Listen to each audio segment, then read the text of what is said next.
എല്ലാ പ്രിയപ്പെട്ട സജ്ജനങ്ങൾക്കും നവരാത്രി ആശംസകൾ. ഇന്ന് നമ്മൾ തുളസീ ദേവി ചരിതത്തിലേക്ക് കടക്കുകയാണ്.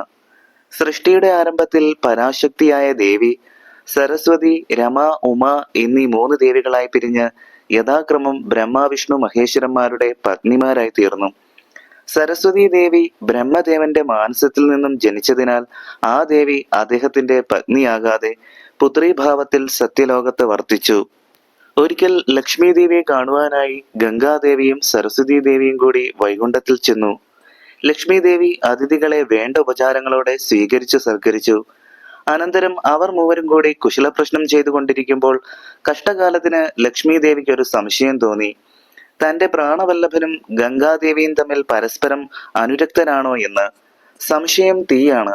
അത് വർദ്ധിച്ചാൽ അഗ്നിയെപ്പോലെ പടർന്നു പിടിച്ച് പല ആപത്തുകളും ഉണ്ടാക്കും. മലർമാത ആ സംശയം പുറത്ത് ഭാവിച്ചില്ല. എങ്കിലും രഹസ്യമായി സരസ്വതിയെ ഈ കാര്യം ധരിപ്പിച്ചു.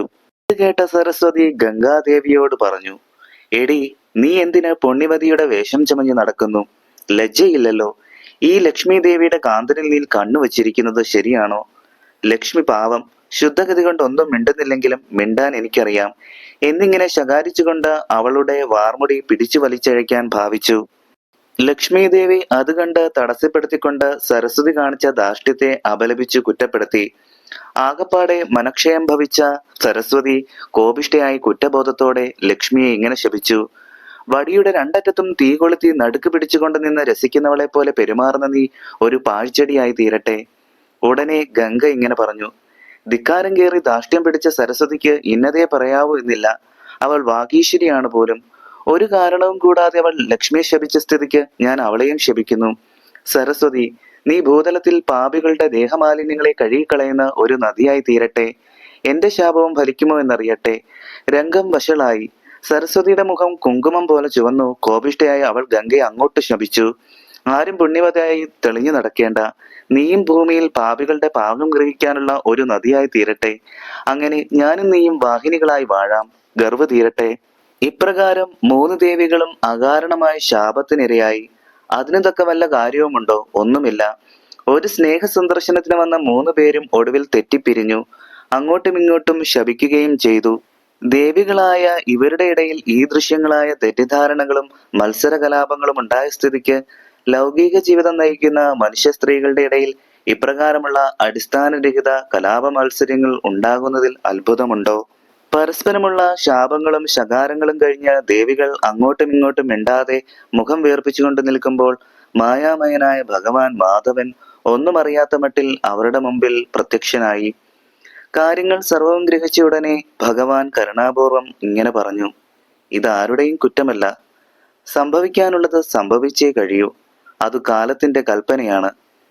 മഹാലക്ഷ്മി, നിന്റെ ഒരു അംശം കൊണ്ട് നീ ഭൂതലത്തിൽ അയോനിജയായ ഒരു കന്യകയായി പിറന്ന് ധർമ്മധ്വജൻ എന്ന മഹാത്മാവിന്റെ മകളായി തീരും. നിന്റെ മഹാത്മ്യത്താൽ നീ 3 ലോകങ്ങളും ശുദ്ധമാക്കി ഒടുവിൽ തുളസി എന്ന പുണ്യലതയായി മുളച്ച് അതിന്റെ ദളപത്രങ്ങൾ കൊണ്ടുള്ള മാല്യങ്ങൾ എന്റെ കണ്ടത്തിൽ ഞാൻ അണിയും. തുളസി മാല്യങ്ങളും തുളസീദളങ്ങളും വിഷ്ണു പ്രീതികരമായി തീരും. എന്നു മാത്രമല്ല, തുളസി ഒരു പുണ്യയും ദിവ്യ ഔഷധവുമായി ഭവിക്കും.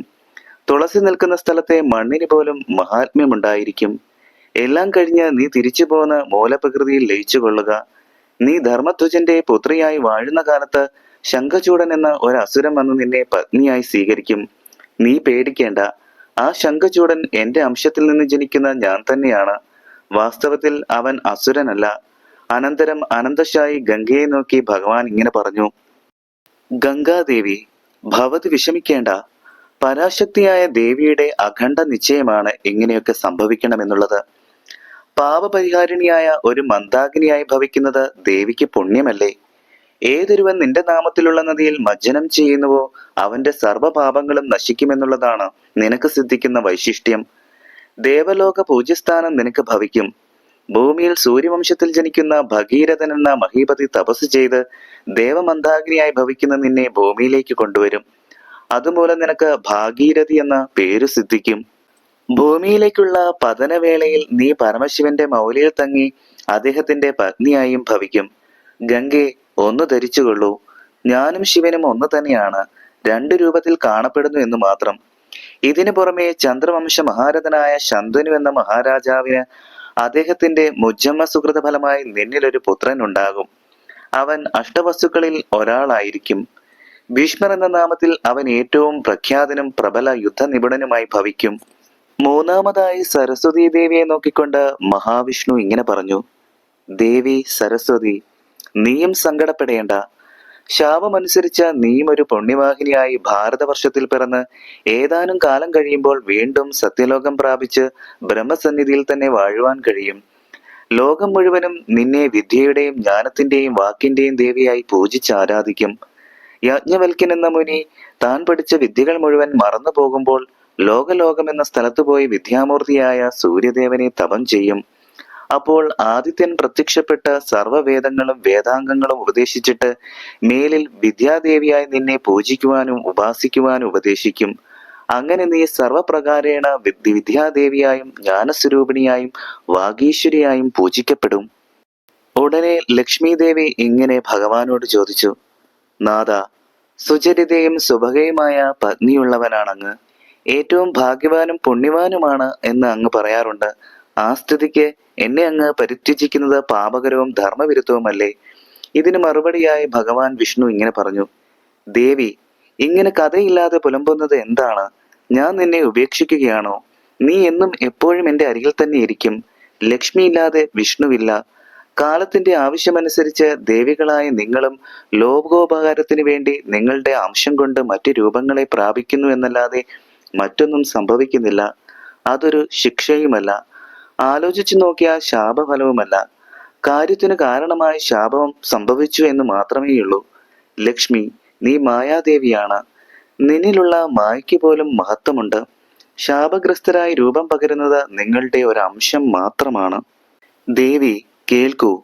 രാവണാദി ദുഷ്ടരാക്ഷസന്മാരെ നിഗ്രഹിച്ച് ലോകത്തിൽ ധർമ്മം നിലനിർത്തുന്നതിനു വേണ്ടി ത്രേതായുഗത്തിൽ സൂര്യവംശം അന്നവതിലകനായ ദശരഥന്റെ പുത്രനായി ശ്രീരാമ നാമധേയത്തിൽ ഞാൻ അയോധ്യയിൽ അവതരിക്കും. മഹാലക്ഷ്മിയായ നീ എന്റെ ധർമ്മപത്നിയാകുവാൻ വേണ്ടി മിഥിലയിൽ ജനകപുത്രിയായും അവതാരം സ്വീകരിക്കും. നിന്റെ പേര് സീതയെന്നായിരിക്കും. അയോനിജയായിരിക്കും. പരമശിവന്റെ ത്രയംബകം എന്ന മഹാജാപം ഭഞ്ജനം ചെയ്ത് നിന്നെ ഞാൻ പാണീഗ്രഹണം ചെയ്യും. അതിനുശേഷം പിതാവിന്റെ സത്യം പാലിക്കുവാനായി നിന്നോടുകൂടി 14 വർഷം കാനനവാസം ചെയ്യുവാൻ ഞാൻ പുറപ്പെടും. ആ കാലത്ത് ലങ്കാധിപതിയായ രാവണൻ നിന്നെ അപഹരിക്കാൻ വരുന്നുണ്ടെന്നറിഞ്ഞ് എന്റെ നിർദ്ദേശപ്രകാരം നീ ഒരു മായാസീതയെ നിർമ്മിച്ച് പർണശാലയിൽ ഇരുത്തിയതിനു ശേഷം അഗ്നിയിൽ മറയും. രാവണൻ വന്ന സാക്ഷാൽ സീതയാണെന്നുള്ള ധാരണയോടെ ആ മായാസീതയെ അപഹരിച്ചു കൊണ്ടുപോകും. രാവണവധാനന്തരം നിന്റെ പരിശുദ്ധിയെ വെളിപ്പെടുത്തുവാൻ വേണ്ടി നീ അഗ്നിപ്രവേശം ചെയ്യും. വാസ്തവത്തിൽ അഗ്നിപ്രവേശം ചെയ്യുന്നത് മായാസീതയാണ്. ആ മായാദേവിയെ തന്നിൽ മറച്ചതിനു ശേഷം സാക്ഷാൽ സീതയായി നിന്നെ അഗ്നിപത്നിയായ സ്വാഹാദേവി തീക്കുണ്ടത്തിൽ നിന്നും ഉയർത്തിക്കൊണ്ടുവന്ന് എന്നെ ഏൽപ്പിക്കും. നീ തെറ്റിദ്ധരിക്കേണ്ട. കാലത്തിന്റെ ആവശ്യാർത്ഥം ഇത് ഭാവിയിൽ നടക്കാൻ പോകുന്ന സംഭവമാണ്. അഗ്നിയിൽ അന്തർധാനം ചെയ്ത മായാസീത പിന്നീട് പുഷ്കല തീർത്ഥത്തിൽ പോയി തപം ചെയ്ത് സ്വർഗലക്ഷ്മിയായി തീരും. അങ്ങനെ നിന്റെ മായാരൂപത്തിന് പോലും സ്വർഗീയ വൈശിഷ്ട്യം സിദ്ധിക്കുന്നതിനാൽ നീ എന്തിനീ നിസ്സാരമായ ശാപത്തെ ഭയപ്പെടുന്നു? സാരമില്ല. ഭഗവാന്റെ സരസമധുര ഭാഷണം കേട്ട് ദേവികൾ പരസ്പരമുള്ള മാത്സര്യ വിദ്വേഷങ്ങൾ മറന്ന് സന്തോഷത്തോടെ സ്വസ്ഥാനങ്ങളിലേക്ക് മടങ്ങി. തുളസീദേവിയുടെ ചരിത്രത്തിലേക്ക് കടക്കാം. ധർമ്മധ്വജൻ എന്ന പേരോട് കൂടിയ ഒരു ധരണീപതി പണ്ട് തന്റെ പത്നിയായ മാധവി എന്ന മധുഭാഷിണിയും ഒരുമിച്ച് ഗന്ധമാദന പർവ്വതത്തിലുള്ള വള്ളിക്കുടിലുകളിലും നീലത്താമര പൊയ്കകളിലും വിഹരിച്ചും മതിച്ചും മദനലീലകളാടി ആനന്ദിച്ചും വളരെ കാലം കഴിച്ചുകൂട്ടി. ആനന്ദത്തിന്റെ ലഹരിയാൽ കാലം പോയത് ആ രാജദമ്പതികൾ അറിഞ്ഞില്ല. ഉല്ലാസലീലകളാടി ആരണ്യവാസം ചെയ്യുന്ന ആ കാലത്ത് ഒരു മാധവമാസത്തിൽ മാധവി ഗർഭിണിയായി. കമലാകാന്തൻ പണ്ട് കൽപ്പിച്ചതനുസരിച്ച് മഹാലക്ഷ്മിയാണ് ആ കല്യാണാംഗിയുടെ ഉദരത്തിൽ പ്രവേശിച്ചിട്ടുള്ളത്. അവർ രാജധാനിയിൽ തിരിച്ചു വന്നു. ഒടുവിൽ കാർത്തിക മാസത്തിൽ ഒരു വെള്ളിയാഴ്ചയും പൗർണമിയും ചേർന്ന ദിവസം ശുഭലഗ്നത്തിൽ ഗ്രഹങ്ങളെല്ലാം ശുഭരാശികളിൽ നിൽക്കവേ ആ സ്വാധീമണി ഒരു പെൺപൈതലിനെ പ്രസവിച്ചു. അങ്ങനെ ഒരു കാർത്തിക മാസത്തിലെ പൗർണമി ദിവസമാണ് ശ്രീകൃഷ്ണ പരമാത്മാവിന്റെ ഭഗവത് രൂപം അലിഞ്ഞ് ഗംഗ ഉത്ഭവിച്ചതും. പിറന്ന ഉടനെ തന്നെ ശിശു നവയൗവനം പ്രാപിച്ച ഒരു സുന്ദര തരുണിയുടെ ആകാരം പൂണ്ടു. ജനിച്ചപ്പോൾ തന്നെ അത്ഭുതകരമായ പ്രായപരിവർത്തനം കണ്ട് ആ കുട്ടി ഏതോ ദേവിയുടെ അവതാരമാണെന്ന് കാണികൾ തീരുമാനിച്ചു. ദിവ്യനായ ഒരു ആചാര്യന്റെ ഉപദേശമനുസരിച്ച് ധർമ്മധ്വജൻ മകൾക്ക് തുളസി എന്ന് പേരിട്ടു. തുളസീദേവി അധികകാലം മാതാപിതാക്കളോടുകൂടി ജീവിച്ചില്ല. അതിനു മുമ്പ് തന്നെ സർവ്വലൗകിക സുഖങ്ങളും പരിത്യജിച്ച് ആരോടുമൊന്നും വിട ചോദിക്കാതെ ഒരു ദിവസം തപസ്സു ചെയ്യാനായി ബദരിയാശ്രമത്തിലേക്ക് പുറപ്പെട്ടു. സാക്ഷാൽ വൈകുണ്ഠപതി ശ്രീനാരായണൻ തന്റെ ഭർത്താവാകണമേ എന്ന് മനസ്സിൽ ധ്യാനിച്ചുകൊണ്ട് ആ തപനീയ ഗാത്രി അവിടെ തപസ്സനുഷ്ഠിച്ചു. മഞ്ഞും മഴയും വെയിലും കാറ്റുമൊന്നും ആ തപസ്വിനി വകവച്ചില്ല. സദാസമയവും സച്ചിദാനന്ദമൂർത്തിയായ ശ്രീ വിഷ്ണു ഭഗവാനെ തന്നെ ആ ഭക്തിയുടെ ഹൃദയം മുഴുകിയിരുന്നു. അവളുടെ അന്തരംഗത്തിൽ ഏതു നേരവും അനന്തശായി നിഴലാടി വിളങ്ങിക്കൊണ്ടിരുന്നു. ഒരു ദിവസം കരുണാമയനായ ഭഗവാൻ ആ ഭക്തയുടെ മുമ്പിൽ പ്രത്യക്ഷപ്പെട്ടു. വത്സേ, നിന്റെ ആഗ്രഹം അചിരേണ സാധിക്കും എന്ന് വരം നൽകി അന്തർദാനം ചെയ്തു. അവളെ സംബന്ധിച്ച് ഒരു പൂർവകഥ കൂടിയുണ്ട്. കഴിഞ്ഞ മന്വന്തരത്തിൽ ശ്രീകൃഷ്ണൻ ഗോപസ്ത്രീകളുമായി ക്രീഡിച്ചാനന്ദിച്ചു കൊണ്ടിരുന്ന സുന്ദര വൃന്ദാവനത്തിൽ കാളിന്തി തീരത്ത് സരസ്വതീ ദേവിയുടെ ശാപത്തിന്റെ ഫലമായി ലക്ഷ്മി ദേവി ഒരു തുളസിച്ചെടിയായി തഴച്ചു വളർന്നു നിൽക്കുന്നുണ്ടായിരുന്നു. നിത്യവും വൃന്ദാവന വിഹാരിയായ ബാലഗോപാലകൃഷ്ണൻ ഓടക്കുഴലും ഊതിക്കൊണ്ട് അവിടെ വന്ന് ആ തുളസിയുടെ പൂവും ദളങ്ങളും അടർത്തി തന്റെ തിരുമൗലിയിൽ ചൂടുമായിരുന്നു. ഭഗവാന്റെ കമനീയ രൂപവും കായാഭൂവർണം കലർന്ന പൂമൃദുമേനിയും പീലിത്തിരുമുടിയും സർവ്വലോകങ്ങളെയും അഴക്കുന്ന മനോഹര മന്ദഹാസാഭയും നിത്യവും കണ്ടു ആനന്ദ നിർവൃതി നൽകുന്ന വീണുനാദം കേട്ടും ആ ചെടിയുടെ ചൈതന്യസ്വത്വമായ ദേവി പ്രേമഭക്തി പാരവശ്യത്തോടെ എന്നെങ്കിലും താൻ ഭഗവാന്റെ പ്രേയസിയായി തീരണമേ എന്ന് പ്രാർത്ഥിച്ചു കൊണ്ടിരുന്നു. നിരാശയോടെ ആ ചെടി ഒടുവിൽ വാടിക്കരഞ്ഞു. അതിലടങ്ങിയിരുന്ന ആത്മാവ് പരാശക്തിയായ മഹാലക്ഷ്മിയിൽ വിലയം പ്രാപിച്ചു. പുതിയ മന്വന്തരം വന്നു. ആ പഴയ തുളസീദേവിയാണ് ധർമ്മധ്വജന്റെ പുത്രിയായി ജനിച്ചത്.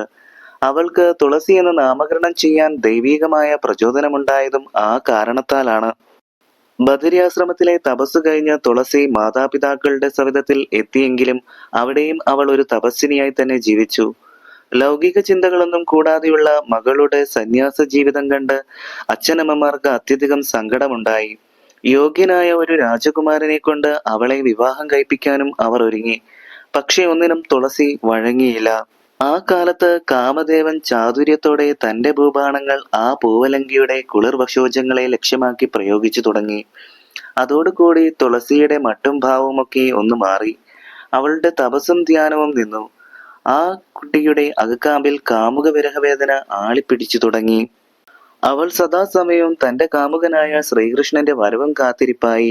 ഊണിലും ഉറക്കത്തിലും ആ തരുണിമണി കാണുന്നത് ഒരേ ഒരു വിഗ്രഹത്തെ മാത്രം, കൃഷ്ണന്റെ കമനീയ വിഗ്രഹത്തെ മാത്രം. മന്മഥ പാരവശ്യത്താൽ അവൾ ഒരു ഉന്മാദിനിയെ പോലെയായി. ഊണില്ല, ഉറക്കമില്ല, ചിരിയില്ല, കളിയില്ല, ജപമില്ല, ധ്യാനമില്ല, ആരുമായും സംസാരമില്ല. എപ്പോൾ എൻ്റെ കൃഷ്ണൻ വരും? എൻ്റെ പ്രാണവല്ലഭനായ കൃഷ്ണൻ എപ്പോൾ വരും? ഈ ചോദ്യങ്ങൾ അവൾ സദാ പുലമ്പിക്കൊണ്ടിരുന്നു. മകളുടെ അസാധാരണമായ ഭാവവ്യത്യാസവും ജീവിത രീതിയും കണ്ട് ധർമ്മധ്വജൻ വളരെയധികം വ്യാകുലപ്പെട്ടു. രോഗമാണെങ്കിൽ അതിന് ചികിത്സിക്കാം, പക്ഷെ ഒന്നിനും അവൾ സമ്മതിക്കുന്നില്ല. രാജകൊട്ടാരത്തിലെ ആർഭാടങ്ങളും ആനന്ദപ്രദങ്ങളായ ദിനചര്യകളും തുളസിക്ക് അരോചകമായി തോന്നിയതിനാൽ അവൾ സർവവും വെടിഞ്ഞ് വീണ്ടും ബദരിയാശ്രമത്തിലേക്ക് തന്നെ ഗമിച്ചു. ആ കാലത്ത് ശംഖുചൂടൻ എന്ന ഒരു സുന്ദര തരുണൻ ജൈഗീശവൻ എന്ന മഹായോഗിയുടെ ഉപദേശപ്രകാരം പുഷ്കലത്ത് പോയി തപസ് ചെയ്ത് പുഷ്കര സംഭവനിൽ നിന്നും ധാരാളം വരങ്ങളും വാങ്ങി ബദരിയാശ്രമത്തിൽ വന്ന് തപം ചെയ്തുകൊണ്ടിരുന്നു. കൃഷ്ണനിൽ കാമപീഡിതയായി അവിടെ ആഗമിച്ച തുളസീദേവി ആ യുവസുഭകനെ കണ്ടിട്ട് അവനിൽ പെട്ടെന്ന് അനുരക്തനായി. കണ്ടാൽ നല്ലവനിലും കേളിയേറുന്നവനിലും കണ്ഠ്യവാർഗേഷിണികൾക്ക് അനുരാഗം തോന്നുന്നതും സാധാരണമാണ്. ശംഖുചൂടൻ ചന്ദ്രനിർമുഖിയായ തുളസിയെയും കണ്ടു. അവരുടെ നയനങ്ങൾ തമ്മിൽ കൂട്ടിയിടഞ്ഞു. അങ്ങനെ പ്രഥമ ദർശനത്തിൽ തന്നെ ആ യുവമിഥുനങ്ങൾ പരസ്പരം പ്രണയബന്ധിതരായി. ശംഖുചൂടൻ സാവധാനം നടന്നുകൊണ്ട് തുളസീദേവിയുടെ അടുത്തെത്തി ശാന്തമായി ഇങ്ങനെ ചോദിച്ചു: ഭദ്രേ, ഭവതി ആരാണ്? നവയൗവന സുഷമ തുളമ്പി നിൽക്കുന്ന ഈ ഇളം പ്രായത്തിൽ തന്നെ സർവഭോഗാസക്തിയും വെടിഞ്ഞ് തപസ്സനുഷ്ഠിക്കാൻ തുനിഞ്ഞതെന്താണ്? ഇത് കേട്ട് തുളസി മന്ദാശഭാവത്തിൽ ഒന്ന് മന്ദഹസിച്ചുകൊണ്ട് പറഞ്ഞു: ഞാൻ ധർമ്മധ്വജ മഹാരാജാവിന്റെ പുത്രിയായ തുളസിയാണ്. ശ്രീകൃഷ്ണ പരമാത്മാവിനെ വരനായി ലഭിക്കുവാൻ ഞാൻ ആഗ്രഹിച്ചു. പക്ഷേ അത്രയ്ക്കും ഭാഗ്യവും പുണ്യവും എനിക്കില്ലെന്ന് ഞാൻ മനസ്സിലാക്കി. ഇനി ഞാനൊന്ന് ചോദിക്കട്ടെ, അങ്ങ് ആരാണ്? ഏതു കുലമാണ് അങ്ങയുടെ ജന്മം കൊണ്ട് അഭിമാനം കൊള്ളുന്നത്? പുരുഷന്മാർക്ക് മതം തിളയ്ക്കുന്ന ഈ യൗവന പ്രായത്തിൽ അങ്ങ് എന്തിന് തപസ്സനുഷ്ഠിക്കാൻ ഇവിടെ വന്നു? അപ്പോൾ ശംഖചൂഡൻ പറഞ്ഞു, പറയാം. നല്ല കുലത്തിൽ ജനിച്ച നല്ലാർമണികളോട് നല്ല കുലത്തിൽ ജനിച്ച പുരുഷന്മാർക്ക് രഹസ്യമായി സംസാരിക്കാമെന്ന് ശാസ്ത്രം ഘോഷിക്കുന്നുണ്ട്. ആയതിനാൽ എല്ലാം പറയാം. ശ്രീകൃഷ്ണ ഭക്തയും അദ്ദേഹത്തിൽ ദൃഢാനുരക്തയുമായ ഭവതി എനിക്ക് ബന്ധുവും സ്വന്തവുമാണ്. ഇനി ഞാൻ ആരാണെന്ന് പറയാം. അമരലോകം മുഴുവനും പിടിച്ചടക്കി എന്റെ കൊടുക്കീഴിലാക്കിയ ത്രിലോക വിശ്രുതനും അതുല്യ വീരാഗ്രണിയുമായ ശംഖചൂഡ രാജേന്ദ്രമൗലിയാണ് ഞാൻ. കഴിഞ്ഞ മന്വന്തരത്തിൽ ശ്രീകൃഷ്ണ ഭഗവാന്റെ ഇഷ്ടതോഴന്മാരായ ഗോപന്മാരിൽ സുധാമാവ് എന്ന ഗോപനായിരുന്നു ഞാൻ. സ്നേഹവാത്സല്യം കൊണ്ട് എന്നെ തോളിൽ ചുമന്നിട്ടുള്ള കണ്ണനിൽ രതിഭക്തിയോടുകൂടി വർത്തിച്ചിരുന്ന രാധികാദേവിയുടെ ശാപത്താലാണ് ഞാൻ ഇങ്ങനെ ഒരു ഗന്ധർവനായി ജനിച്ചത്. കൃഷ്ണോപാസന മന്ത്ര മഹാത്മ്യത്താൽ എന്റെ പൂർവജന്മ ചരിത്രം എനിക്കറിയാൻ കഴിയുന്നു. ഒരു പാവന ധന്യാംഗിയാണ് ദേവി എന്ന് ഞാൻ വിശ്വസിക്കുന്നു. ദേവിയെ നരനാരായണ സാന്നിധ്യമുള്ള ഈ പുണ്യസങ്കേതത്തിൽ വെച്ച് ഗാന്ധർവമായി വിവാഹം കഴിക്കുവാൻ ഞാൻ ആഗ്രഹിക്കുന്നു. ഭവതിയുടെ അഭിപ്രായം അറിഞ്ഞാൽ കൊള്ളാം. തുളസി പറഞ്ഞു, പ്രഭു, എനിക്കത് സമ്മതം തന്നെ. ഭഗവാൻ ശ്രീകൃഷ്ണ പരമാത്മാവിനെ സാക്ഷിയാക്കി ഞാനിതാ അദ്ദേഹത്തിന്റെ തോഴനായ അങ്ങയെ ഗാന്ധർവമായി പരിണയം ചെയ്യുന്നു. കരുണാവത്സലനായ ഭഗവാൻ നന്മ അനുഗ്രഹിക്കട്ടെ. നാം രണ്ടുപേരും ഗോകുലത്തിൽ വളർന്നവരും ഭഗവത് ഭക്തരുമാണല്ലോ. അതും ഭഗവാൻ ഇഷ്ടപ്രദമാണ്. ശംഖചൂഡൻ പറഞ്ഞു, ദേവി, രണ്ടുപേരും തപസ്സിനായി ഇവിടെ വന്നു. തപസ്സിന്റെ ഫലമായി എനിക്ക് ഭവതിയെയും ഭവതിക്ക് എന്നെയും വരമായി ലഭിച്ചു. അതൊരു മഹാഭാഗ്യമായി നാം കരുതണം. ആ സമയം ബ്രഹ്മദേവൻ വിഹായസിൽ നിന്നും അവരുടെ മുമ്പിൽ പ്രത്യക്ഷപ്പെട്ടുകൊണ്ട് ഇങ്ങനെ ആശീർവദിച്ചു, അല്ലയോ തുളസി ശംഖുചൂഡ, ലക്ഷ്മിയും വിഷ്ണുവും പോലെയും ഭവാനിയും പരമശിവനും പോലെയും പുരുഹൂതിയും കർദമനും പോലെയും രതിയും മന്മഥനും പോലെയും ശതരൂപനും മനുവും പോലെയും നിങ്ങൾ വളരെ കാലം ഭാഗ്യദമ്പതികളായി ജീവിച്ച് സർവഭോഗസുഖങ്ങളും അനുഭവിച്ചൊടുവിൽ മൂലപ്രകൃതിയായ മഹാലക്ഷ്മി തുളസി നീ ചെതിർന്നുകൊള്ളുക. ശംഖുചൂഡ, നീയും വളരെ കാലം തുളസി ദേവിയും ഒരുമിച്ച് ദേവലോകാധിപത്യവും ദേവാധിപത്യവും വഹിച്ച് സ്വർഗീയ പരമാനന്ദ സുഖങ്ങളും അനുഭവിച്ച് വാണതിനു ശേഷം ഒടുവിൽ മരണാനന്തരം വിഷ്ണു ഭഗവാനിൽ ലയിച്ചുകൊള്ളുക. ശംഖുചൂഡൻ തുളസീദേവിയും ഒരുമിച്ച് അമരാധിപനായി ദേവലോകം അടക്കി വാഴുന്ന കാലത്ത് നിരാലംബരായി തീർന്ന നിർജ്ജരന്മാർ തങ്ങളുടെ സങ്കടം നാൻമുഖനെ ധരിപ്പിച്ചു. അദ്ദേഹം ഇന്ദ്രാദി ദേവവൃന്ദങ്ങളോടും ബ്രഹ്മർഷി പ്രമുഖരോടും കൂടി വൈകുണ്ഠം പ്രാപിച്ച് ഇന്ദിരാരമണനോട് തങ്ങളുടെ ദയനീയാവസ്ഥകൾ മുഴുവൻ പറഞ്ഞു. നാഗലോകം മുഴുവൻ ശംഖുചൂഡൻ അടക്കി ഭരിക്കുകയാണെന്നും തങ്ങൾക്ക് യാതൊരു രക്ഷയുമില്ലെന്നും കിടക്കാൻ പോലും തങ്ങൾക്കിടമില്ലാതായിരിക്കുന്നു എന്നും മറ്റുമുള്ള സങ്കട നിവേദനങ്ങൾ മഹാവിഷ്ണുവിനെ അവർ ധരിപ്പിച്ചു. ഭഗവാൻ മഹാവിഷ്ണു കാരുണ്യപൂർവ്വം ഇങ്ങനെ പറഞ്ഞു, ദേവന്മാരെ, നിങ്ങളുടെ കാര്യത്തിൽ എനിക്കും വളരെ ഖേദമുണ്ട്. ഏതായാലും അല്പകാലം കൂടി നിങ്ങൾ ക്ഷമിക്കുക. വരബലത്താൽ ശംഖുചൂഡൻ അജയ്യനാണ്. എളുപ്പം ആർക്കും അവനെ കീഴടക്കാൻ സാധ്യമല്ല. അവന്റെ പൂർവ്വചരിത്രം ഞാൻ പറയാം, കേട്ടുകൊള്ളൂ. കഴിഞ്ഞ മന്വന്തരത്തിൽ ഞാൻ കൃഷ്ണനായി അവതരിച്ച് വൃന്ദാവനത്തിലും ഗോകുലത്തിലും ലീലകളാടി നടക്കുന്ന കാലത്ത് എനിക്ക് ഏറ്റവും പ്രിയപ്പെട്ട ഒരു തോഴനായിരുന്നു സുധാമാവ് എന്ന ഗോപബാലൻ. അവൻ എന്നോട് വലിയ ഭക്തിയുള്ളവനായിരുന്നു. ഒരിക്കൽ രാധികാദേവി എന്തോ നിസ്സാര കാര്യത്തിന് ആ ബാലനെ ക്രമത്തിലധികം ശകാരിച്ചു. ഗോപികളുടെ ഇടയിൽ രാധികയ്ക്ക് പ്രത്യേകം ഒരു മേന്മയും സ്ഥാനവും കൽപ്പിച്ചിരുന്നതിനാൽ അവൾക്ക് തെല്ല അഹങ്കാരവും ഉണ്ടായിരുന്നു. നീ 2 പ്രാവശ്യം ആരെ ശപിച്ചാലും ആ ശാപം ഭരിക്കുമെന്നൊരു വരവും അവൾക്കുണ്ടായിരുന്നു. അത് അവളുടെ അഹങ്കാരത്തെ വർദ്ധിപ്പിക്കുവാൻ ഒരു കാരണമായി തീർന്നിരുന്നു. ബാലനെ ശകാരിച്ചപ്പോൾ അവൻ വിട്ടില്ല. കുറെ ചീത്ത അവൻ അങ്ങോട്ടും പറഞ്ഞു. വാക്കുകൊണ്ടുള്ള കലഹം മൂത്തപ്പോൾ രാധിക കോപിഷ്ഠയായി നീ ഒരു അസുരനായി ഭവിക്കട്ടെ എന്ന് ശപിച്ചു. അവനാണ് അമരലോകം കൈയടക്കി വാഴുന്ന ഗന്ധർവാസുരൻ. ശാപം കഴിഞ്ഞ ഉടനെ അവൻ വൃന്ദാവനത്തിൽ നിന്നും നേരെ പോയത് ഹിമാലയ പർവ്വത വനത്തിലേക്കാണ്. അവിടെ ഏകനായി ഏകാന്തതയിലിരുന്ന് പണ്ട് ധ്രുവകുമാരൻ ചെയ്തതുപോലെ ബ്രഹ്മാവിനെ ഉഗ്രമായി തപസ്സനുഷ്ഠിച്ചു. ബ്രഹ്മാവ് പ്രത്യക്ഷപ്പെട്ട് അവൻ ചോദിച്ച വരങ്ങളെല്ലാം ദാനം ചെയ്തു. അവന്റെ മരണാനന്തരം വരശക്തി അനുസരിച്ച് അമിതബലവാനും ഉഗ്രപ്രതാപനുമായ ശംഖുചൂഡൻ എന്ന ഗന്ധർവാസുരനായി അവൻ പുനർജന്മം സ്വീകരിച്ചു. ലക്ഷ്മിയുടെ അംശാവതാരമായ തുളസി അവൻ വിവാഹം കഴിക്കുകയും ചെയ്തു. ശംഖുചൂഡനായ അവൻ വാസ്തവത്തിൽ എന്റെ ഭക്തോത്തമനും തോഴനുമായ സുധാമാവാണ്. നിഷ്കാമ കൃഷ്ണഭക്തി മൂലം അവന്റെ ഹൃദയം സദാ എന്നിൽ തന്നെ ലയിച്ചിരുന്നതിനാൽ അവനിൽ എന്റെ വൈഷ്ണവാംശവുമുണ്ട്. ഇങ്ങനെ പല വിധത്തിലും ബലവാനും വരശക്തിയും ഉള്ളവനുമായതിനാൽ അവനുമായി യുദ്ധം ചെയ്ത് അവനെ വധിക്കാൻ വിഷമമാണ്. കൂടാതെ ഞാൻ അവനെ വധിക്കുക എന്നുള്ളത് ഒരു ആത്മഹത്യക്ക് തുല്യവുമാണ്. അതിനു പുറമെ ബ്രഹ്മദേവൻ മറ്റൊരു വരം കൂടി അവന് നൽകിയിട്ടുണ്ട്. അവന്റെ പത്നിയായ തുളസീ ദേവിക്ക് പാതിവ്രത ഭംഗം വന്നാൽ മാത്രമേ അവന് മരണം സംഭവിക്കുകയുള്ളൂ എന്നുള്ളതാണ് ആ വരം. ലക്ഷ്മി ദേവിയായ അംശാവതാരമായ തുളസിക്ക് എങ്ങനെ പാതിവ്രത ഭംഗം വരാനാണ്? ആയതിനാൽ എന്നെ ഒഴിവാക്കി ഈ കാര്യത്തിൽ പരമശിവൻ തന്നെ മുന്നിട്ട് നിന്ന് പ്രവർത്തിക്കണം. അതിനുവേണ്ടി എന്റെ തൃശൂലവും ഞാനിതാ നൽകുന്നു. ഇതിനിടയിൽ തുളസിയുടെ പാതിവ്രത ഭംഗവും ഏതു വിധവും നടക്കണം. ഈ വിധം അരുളി ചെയ്ത് മഹാവിഷ്ണു തന്റെ തൃശൂലം പരമശിവന് കൊടുക്കുവാനായി ബ്രഹ്മദേവനെ ഏൽപ്പിച്ചു. ബ്രഹ്മദേവനും വിബുധന്മാരും വിശ്വമഹർഷികളും വിഷ്ണുദേവനെ വന്ദിച്ച് യാത്ര തിരിച്ചു. അവർ കൈലാസത്തു ചെന്ന് മഹാദേവനെ തൃക്കൺ പാർത്ത് സർവ്വ വിവരങ്ങളും ധരിപ്പിച്ചു. നീരദവർണ്ണന്റെ നിർദ്ദേശവും അറിയിച്ചു. തൃശൂലവും നൽകി. തൽക്ഷണം ദക്ഷിണാമൂർത്തി ചിത്രരഥൻ എന്ന ഗന്ധർവശ്രേഷ്ഠനെ വിളിച്ചു വരുത്തി ഇങ്ങനെ പറഞ്ഞു: ഹേ ചിത്രരഥ, നീ ഇപ്പോൾ തന്നെ ഒരു ദൂതനായി സുരലോകത്ത് പോയി ശംഖുചൂടനെ കണ്ട് ദേവകളിൽ നിന്നും പിടിച്ചടക്കിയ സർവവും നിരുപാധികം അവർക്ക് തിരിച്ചു കൊടുക്കണമെന്നും അതിനു സമ്മതമില്ലെങ്കിൽ ഉടനെ സമരത്തിന് തയ്യാറായി കൊള്ളണമെന്നും ഞാൻ പറഞ്ഞതായി അവനെ ധരിപ്പിക്കുക. ദേവന്മാരുടെ സഹായാർത്ഥം വിഷ്ണുദത്തമായ തൃശൂലത്തോടുകൂടി ഞാനും സമരാങ്കണത്തിൽ ഉണ്ടായിരിക്കുമെന്നും അറിയിച്ചേക്കുക. ആ ഗന്ധർവശ്രേഷ്ഠൻ തൽക്ഷണത്തിൽ തന്നെ ശംഖുചൂടപുരിയിലെത്തി ചന്ദ്രചൂട സന്ദേശം അറിയിച്ചു. യാതൊരു ഭയമോ ഭാവവ്യത്യാസമോ കൂടാതെ ശരി, നാളെ തന്നെ രണാങ്കണത്തിൽ വെച്ച് കാണാമെന്ന് മാത്രം മറുപടി അയച്ച് ദൂതനെ തിരിച്ചയച്ചു. ശംഖുചൂടനുമായുള്ള സങ്കരത്തിന്റെ ഒരുക്കങ്ങൾ സർവവും പൂർത്തിയായി. പരമശിവനോടൊപ്പം വീരഭദ്രൻ, ഭൃങ്കി, നന്ദികേശ്വരൻ, മഹാകാളൻ തുടങ്ങിയ ശിവഭൂതങ്ങളും സ്കന്ദൻ, ഭദ്രകാളി തുടങ്ങിയ ശർവാത്മജരും ഇന്ദ്രാദി വൃന്ദാരക വൃന്ദങ്ങളും അവരുടെ വൻപിച്ച പടകളും യുദ്ധക്കളത്തിൽ നിരന്നു. ത്രിലോകങ്ങളും നടുങ്ങുമാറ് പെരുമ്പറകളും മുഴങ്ങി.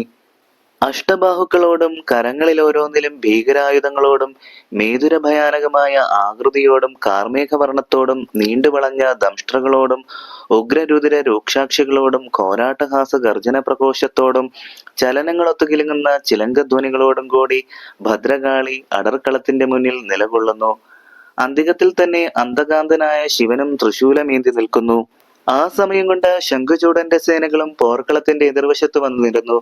ശംഖുചൂടൻ ആഹവത്തിന് പുറപ്പെടുന്നതിനു മുമ്പ് മുഗ്ധാംഗിയായ ധർമ്മപത്നി തുളസിയെ കണ്ട് സമരവിവരം ധരിപ്പിച്ചു. ആ പേടമാൻ കണ്ണിയുടെ അക്ഷികളിൽ നിന്ന് കണ്ണുനീർ പൊഴിഞ്ഞു. പ്രിയതമയുടെ കവിൾത്തടങ്ങളിൽ കൂടി ഒഴുകിയ ബാഷ്പങ്ങളെ തുടച്ചുകൊണ്ട് ശംഖുചൂടൻ സാന്ത്വനപ്പെടുത്തി: പ്രിയേ, നീ എന്തിനു സങ്കടപ്പെടുന്നു?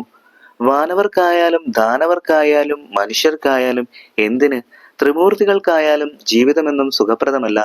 ഒരേ ദിവസം തന്നെ അഹസ്സ പ്രഭാതമായും മധ്യാഹ്നമായും സായാഹ്നമായും 3 അവസ്ഥകളെ പ്രാപിക്കുന്നില്ലേ? സുഖമെന്നും ദുഃഖമെന്നും തോന്നുന്നത് മനസ്സിന്റെ ചപലമായ സങ്കല്പം കൊണ്ടാണ്. അതൊരു വികല്പമാണ്, അടിസ്ഥാനമില്ലാത്ത തോന്നലാണ്. നീ എത്ര കഠിനമായി തപം ചെയ്തു, അപ്പോൾ നിനക്ക് തോന്നിയ വിഷമങ്ങൾ വിഷമങ്ങളായിരുന്നുവോ? ത്രിമൂർത്തികളായ ബ്രഹ്മ വിഷ്ണു മഹേശ്വരന്മാർക്ക് പോലും ദുഷ്കാലവും നല്ല കാലവുമുണ്ട്. കാലഗതി അനുസരിച്ച് അതങ്ങനെ വന്നുപോയിക്കൊണ്ടിരിക്കും. ബ്രഹ്മത്തിൽ നിന്ന് സൃഷ്ടി ഉണ്ടാകുന്നു. ആ സൃഷ്ടി തന്നെ സൃഷ്ടിയെ നശിപ്പിക്കുന്നു. നാശകരമായ യുദ്ധത്തിൽ അടങ്ങിയിരിക്കുന്ന രഹസ്യവും അതുതന്നെയാണ്. പ്രപഞ്ച ജീവിതത്തിന്റെ അവസ്ഥ ഈ വിധമാണ്: ഉത്ഭവിക്കുകയും നശിക്കുകയും ചെയ്യുന്ന അത്ഭുതാവസ്ഥ. എന്റെ അന്തരംഗത്തിൽ ഞാൻ പ്രതിഷ്ഠിച്ചിരിക്കുന്ന ശ്രീകൃഷ്ണ പരമാത്മാവ് ഈ പ്രപഞ്ചത്തിന്റെ വിധാതാവും പിതാവുമാണ്. ആ പുണ്യമൂർത്തിയിൽ പരാശക്തിയായ ദേവി സർവദാ വർത്തിക്കുന്നു. ആ ദേവിയുടെ ആജ്ഞപ്രകാരം സൂര്യൻ ഉദയാസ്തമനങ്ങൾ നടത്തുന്നു, ചന്ദ്രൻ പ്രകാശിക്കുന്നു, ഇന്ദ്രൻ മഴ പെയ്യിക്കുന്നു. വിസ്തൃതമായ പാരാവാരം അതിന്റെ അതിർത്തി ലംഘിക്കാതെ ഭൂമിയെ വലയം ചെയ്ത് നിശ്ചിത പരിധിയിൽ ഒതുങ്ങി നിൽക്കുന്നു. യമൻ സംഹരിക്കുന്നു, അഗ്നി കത്തിജ്വലിക്കുന്നു. ആ പരാശക്തിയിൽ അന്തർലീനനായിരിക്കുന്ന ശ്രീകൃഷ്ണ പരമാത്മാവിനെയല്ലേ നീയും ഞാനും സദാശരണം പ്രാപിക്കുന്നത്. പിന്നെ നമുക്ക് എങ്ങനെ പരാജയം ഭവിക്കുന്നു? തുളസി തൊണ്ടയിടറിക്കൊണ്ട് പറഞ്ഞു: നാഥ, യുദ്ധത്തിൽ അങ്ങ് പരാജയപ്പെട്ടാൽ? ശംഖുചൂടൻ ഇങ്ങനെ പറഞ്ഞു: കഷ്ടം തുളസി, നീ പതിവ്രതയായിരിക്കുന്ന കാലത്തോളം, എന്റെ മനസ്സിൽ മാധവസ്മരണയുള്ള കാലത്തോളം എനിക്ക് മരണമില്ല. നീ സമാധാനപ്പെടൂ. നീ ഇനി എന്നെ വിജയതിലകം തൊടുവിച്ച് അടർക്കളത്തിലേക്ക് പറഞ്ഞയക്കൂ. തുളസി സാക്ഷാൽ പരമേശ്വരിയായ ജഗദംബയെ ധ്യാനിച്ചുകൊണ്ട് ഭർത്താവിന്റെ തിരുനെറ്റിയിൽ സിന്ദൂര തിലകമണിയിച്ച് തൊഴുതു യാത്രയാക്കി. ശംഖുചൂടനും ദേവകളും തമ്മിൽ നടന്ന യുദ്ധം അതിഭയങ്കരമായിരുന്നു. ഭദ്രകാളി, വീരഭദ്രൻ, സുബ്രഹ്മണ്യൻ, മഹാകാളൻ, മഹേന്ദ്രൻ തുടങ്ങിയവരാണ് ശത്രുപക്ഷ സൈന്യത്തിന്റെ ഏറ്റവും മുൻനിരയിൽ നിന്നിരുന്നത്.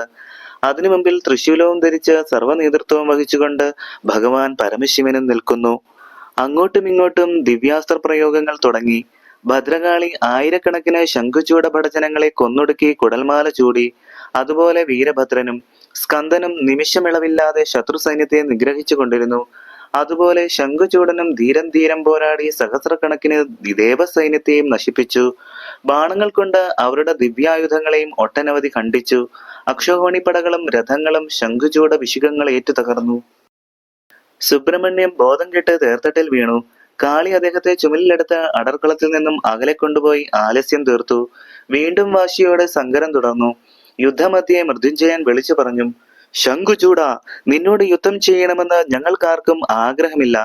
ദേവകളിൽ നിന്ന് നീ പിടിച്ചടക്കിയ രാജ്യവും മറ്റു വിഭവങ്ങളും അവർക്കായി വിട്ടുകൊടുക്കുക.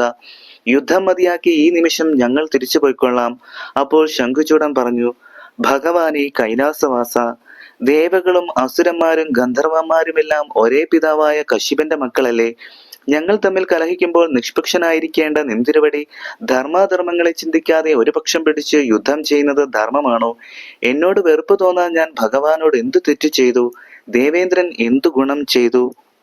അപ്പോൾ ശിവൻ പറഞ്ഞു, ശംഖുചൂഡ, ധർമാധർമ്മങ്ങളെക്കുറിച്ച് ഈ പോർക്കളത്തിൽ വെച്ച് സംസാരിക്കുന്നത് അയുക്തമാണ്. ധർമ്മം രക്ഷിക്കുന്നതിന് വേണ്ടി അധർമ്മം ചെയ്യേണ്ടി വരും. അപ്പോൾ ശംഖുചൂഡൻ പറഞ്ഞു, അധർമ്മം കൊണ്ട് ധർമ്മത്തെ രക്ഷിച്ചാൽ പാപം ചെയ്ത് പുണ്യം നേടുന്നത് പോലെയല്ലേ അത്? ധർമ്മം കൊണ്ടല്ലേ ധർമ്മം രക്ഷിക്കേണ്ടത്?